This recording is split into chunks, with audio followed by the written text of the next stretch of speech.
ഗുരുക്കന്മാരുടെ പാദനമസ്കാരം ഒരു തെറ്റുമില്ല. ഗുരുവായിരിക്കണം എന്ന് മാത്രമേ ഉള്ളൂ. നമുക്ക് നമ്മുടെ ജീവിതത്തിലെ ഉന്നതിക്ക് ആവശ്യമായ വിദ്യ എന്ന പ്രകാശം പകർന്നു നൽകുന്നത് ഗുരുക്കന്മാർ തന്നെയാണ്.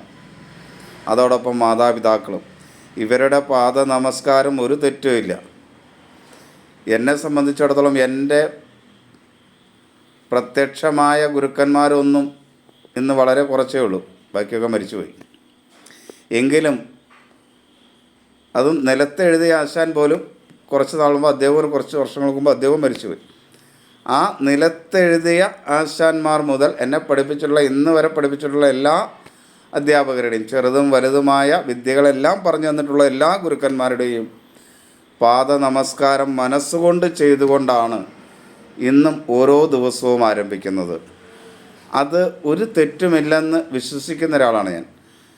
പാദനമസ്കാരം അദ്ദേഹത്തിൻ്റെ മുന്നിൽ തന്നെ നിന്ന് ചെയ്തുകൊള്ളണമെന്നല്ല ഞാൻ ഈ പറഞ്ഞതിൻ്റെ അർത്ഥം. ജീവിച്ചിരിക്കുമ്പോൾ ആ പാദങ്ങളിൽ നമസ്കരിക്കുകയും ജീവിച്ചിട്ടില്ലെങ്കിൽ ആ പാദങ്ങളിൽ മനസ്സുകൊണ്ട് നിത്യവും നമസ്കരിക്കുകയും ചെയ്യുന്നത് തന്നെയാണ് നമ്മുടെ ജീവിതത്തിൻ്റെ ഓരോ നിമിഷവും നന്നായി പോകുന്നതിന് നല്ലത്.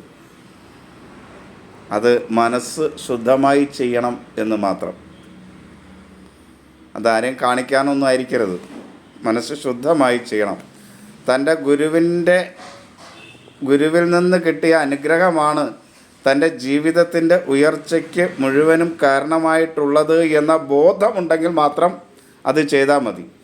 അതല്ല ഇതെല്ലാം ഞാനാണ് എന്ന അഹങ്കാരത്തിലാണ് വളരുന്നതെങ്കിൽ ആ അഹങ്കാരികൾക്കുള്ളതല്ല ഗുരുവിൻ്റെ പാദപൂജ എന്നുകൂടെ അറിയുക.